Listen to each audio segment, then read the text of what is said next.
हम पढ़ रहे हैं आपकी हिंदी पाठ्य पुस्तक वसंत में पाठ 2 बचपन। जैसा कि आपका बचपन बीत रहा है वैसा ही इस पाठ में लेखिका कृष्णा सोबती अपने बचपन के बारे में बता रही हैं और वह इस पाठ के अंतर्गत यह भी बताना चाहती हैं कि आपका बचपन उनके बचपन से कितना अलग था। आप अपने बचपन में अभी क्या क्या करना पसंद करते हैं, किंतु उस समय वह बचपन में उनके समय में बहुत अलग चीज़ें हुआ करती थी।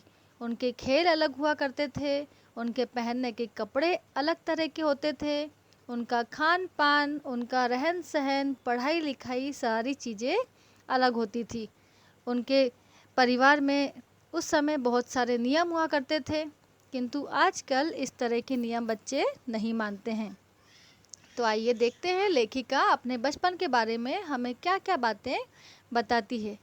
लेखिका कृष्णा सोबती जी कहती है कि वो अभी कुछ इस समय इतनी बड़ी होंगी कि आपकी दादी की उम्र की भी हो सकती हैं, आपकी नानी की उम्र की भी, या फिर आपकी बड़ी बुआ या मौसी की उम्र की भी हो सकती है, किंतु उनके परिवार में सभी लोग उन्हें जीजी कहकर पुकारते हैं। हाँ, इस समय वो थोड़ा सा अपने आप को सयाना महसूस करने लगी है क्योंकि उनकी उम्र काफ़ी बढ़ चुकी है। उनके पहनने ओढ़ने का ढंग भी काफ़ी बदल चुका है। पहले उन्हें रंग बिरंगे कपड़े पसंद आते थे, किंतु अब उन्हें हल्के कलर पसंद आते हैं। उन्हें अब डार्क कलर पहनना पसंद नहीं है। पहले उन्हें फ्रॉक पहनना, फ्रॉक फिर निकर, वॉकर, स्कर्ट, लहंगे, गरारे आदि चूड़ीदार घेरदार कुर्ते वगैरह पहनना पसंद था। ठीक है, बचपन में कुछ फ्रॉक अभी तक उन्हें याद है कि उन्हें किस तरह की फ़्रॉकें उन्हें अच्छी लगती थी।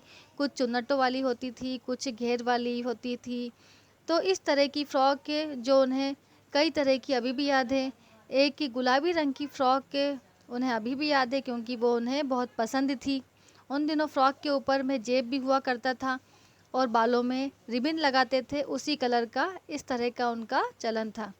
लेमन कलर का बड़े प्लेटों वाला फ्रॉक भी उन्हें बहुत पसंद था। इसके अलावा कई चीज़ें थी जो उनके समय में हुआ करती थी। उनके बचपन में एक चीज़ ये भी होती थी कि बचपन में उन्हें अपने मोजे खुद धोने पड़ते थे और जूतों में पॉलिश खुद करनी होती थी। यह काम उनके घरों के नौकर नहीं किया करते थे। तो लेखिका कहती है हम बच्चे इतवार की सुबह बस इसी में लगाते, मोजे धो लेने के बाद में जूतों में पॉलिश करके चमकाते और जूतों को ब्रश से रगड़ते ताकि पॉलिश की चमक उभरने लग जाए, जिससे उनके जूते खूब चमकने लग जाते। और उस समय जो जूते हुआ करते थे उससे वो थोड़े से कड़क होते थे, चमड़े के होते थे, इसलिए उसमें छाले आने का भी डर होता था। तो अगर कभी उन्हें लंबी सैर के लिए जाना होता तो उसके लिए भी मोजे या रुई वो रखते थे, जिससे वो एड़ी के पास में दबा ले, जिससे उसके पैर उस कड़क जूतों के कारण पैरों में छाले नहीं हो। तो इस तरह से लेखिका अपने बचपन के बारे में और भी कई बातें बताती है। लेखिका कहती है कि हमें हर शनिवार को ऑलिव ऑयल और कैस्टर ऑयल भी पीना होता था। यह एक बहुत ही मुश्किल काम था, किंतु हमें पीना ही पड़ता था। इसके लिए हम उसमें ना नहीं कर सकते थे। जो जैसे ही जब शनिवार आता था, लेखिका कहती हैं कि उसका नाम सुनते से मिचली होने लग जाती, जी मिचलाने लग जाता था, किंतु फिर भी वह दवाई के रूप में हमें पीना ही पड़ता था। लेखिका का कहना है कि अगर वो यह दवाई नहीं भी पीती तो भी शायद कुछ बिगड़ने वाला नहीं था। उस समय की कुछ बातें और बता रही हैं लेखिका उस समय अपने मनोरंजन के साधन के बारे में हमें बता रही हैं कि उस समय मनोरंजन के साधन के नाम पर लोगों के घरों में ग्रामोफोन हुआ करते थे, रेडियो और टेलीविज़न नहीं होते थे। उनके बचपन में कुल्फ़ी आइसक्रीम, उनके बचपन की जो कुल्फ़ी थी वो आज के समय की आइसक्रीम हो गई है। कचौड़ी समोसा जो लोग पसंद करते थे वो आज पैटीज़ में बदल गए हैं। शहतूत और फालसे और खसखस के शरबत को पेप्सी में बदल गए हैं। आजकल के बच्चे समोसे कचौड़ी खाना पसंद नहीं करते हैं, आज कुल्फ़ी खाना पसंद नहीं करते हैं। तो इस तरह से उनके खान पान है जो उस समय उनका अलग था, किंतु आजकल बच्चे कुछ और ही पसंद करते हैं। खसखस का शरबत पीना कोई पसंद नहीं करता है, उसकी जगह पेप्सी पीना पसंद करते हैं, कोक पीना पसंद करते हैं। तो इस तरह से कई चीज़ों का जो चलन है वो ख़त्म हो गया है और बच्चों की नई नई फरमाइशें होने लग गई है, नए नए शौक़ होने लग गए हैं। शिमला और नई दिल्ली में बड़े हुए बच्चों को वेंगर्स और डेविको रेस्तरां की चॉकलेटें और पेस्ट्री मज़ा देने वाली होती थी। हम भाई बहनों की ड्यूटी लगती शिमला मॉल से ब्राउन ब्रेड लाने की। हमारा घर मॉल से ज़्यादा दूर नहीं था, एक छोटी सी चढ़ाई और गिरजा मैदान पहुंच जाते। वहां से एक उतराई उतरते और मॉल पर कन्फेक्शनरी काउंटर पर तरह तरह की चीज़ें, पेस्ट्री, चॉकलेट, खुशबू मन भावनी लगती थी। हमें हफ्ते में एक दिन चॉकलेट खरीदने की छूट मिलती थी। सबसे ज़्यादा चॉकलेट सिर्फ मेरे पास ही हुआ करती थी, क्योंकि मैं वहाँ पे खड़े होकर चॉकलेट नहीं खाती थी, सिर्फ घर आकर आराम से खाना खाने के बाद बिस्तर पर लेटकर मज़ा ले लेकर चॉकलेट खाती थी। शिमला के कॉफल भी बहुत याद आते हैं, खट्टे मीठे, कुछ एकदम लाल, कुछ गुलाबी रस भरी कसमल, सोच कर ही मुँह में पानी आ जाए। चेस्टनट एक और अजीब चीज़, आग पर भुने जाते और फिर छिलके उतार कर मुँह में। चने जोर गरम, अनार का चूर्ण, हाँ चने जोर गरम की पुड़िया जो आज भी आपको वैसे की वैसी ही मिलेगी। पुराने कागजों से बनाई हुई इस पुड़िया में निरा हाथ का कमाल था। नीचे से तिरछी लपेटते हुए ऊपर से चौड़ी कि चने आसानी से हाथ में आ जाएं। उस वक्त चना जोर गरम का इतना चलन था कि एक फिल्म में गाना भी बना हुआ था, चना जोर गरम बाबू में लाया मज़ेदार चना जोर गरम। उन दिनों स्कूल के हर बच्चे को यह गाना खूब आता था। कुछ बच्चे पुड़िया पर तेज मसाला बुरकवा कर गिरजाघर पैदल घूमते और पुड़िया उनकी चलती रहती, एक एक चना पापड़ी मुंह में डालते जाते और आगे बढ़ते जाते। छुटपन में हमने शिमला रिज पर बहुत मज़े किए, घोड़ों की सवारी भी की। शिमला के हर बच्चे को कभी ना कभी यह मौका अवश्य मिलता था। हम जाने क्यों घोड़ों को कुछ कमतर करके समझते, पर उन पर हंसते थे। ननिहाल के घोड़े खूब हष्टपुष्ट और खूबसूरत होते थे, उनकी बात ही कुछ अलग थी। शाम को रंग बिरंगे गुब्बारे, सामने जाखू का पहाड़, ऊंचा चर्च की घंटियां बजती तो दूर दूर तक उनकी गूंज फैल जाती थी। लगता उनके संगीत से प्रभु यीशु स्वयं कुछ कह रहे हैं। सामने आकाश का सूर्यास्त हो रहा है, गुलाबी सुनहरी धारियां नीले आसमान पर फैल रही हैं। दूर दूर फैले पहाड़ों के मुखड़े गहराने लगे और देखते ही देखते बत्तियां टिमटिमाने लगी। रिज पर की रौनक और मॉल की दुकानों की चमक के भी क्या कहने। स्कैंडल पॉइंट की भीड़ से उभरता कोलाहल।